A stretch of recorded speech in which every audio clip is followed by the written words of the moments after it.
தங்கச்சி ஜேட்டன்மார், எங்க அம்மன்மார், உங்க எல்லாரையும் காணுனதில் ஒருபாடு சந்தோஷங்கள்.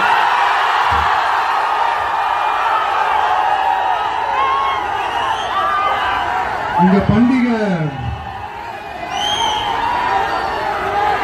മഹാബലി വരുന്ന ഓണം പോൽ ഈ ദിവസം ഞാൻ സന്തോഷിക്കണം. നന്ദി. அதாவது என்ன சொல்ல வரேன்னா, உங்க ஓணம் பண்டிகையில நீங்க எவ்வளவு சந்தோஷமா இருப்பீங்களோ அதே அளவுக்கு சந்தோஷம் உங்க எல்லாரும் முகத்தையும் பார்க்கும்போது எனக்கு அவ்வளவு சந்தோஷமா இருக்குங்க.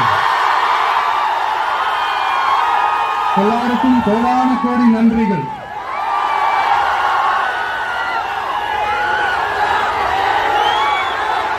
தமிழ்நாட்டில் என்னுடைய நண்பா நண்பிகள் மாதிரியே நீங்களும் வேற லெவலுங்க.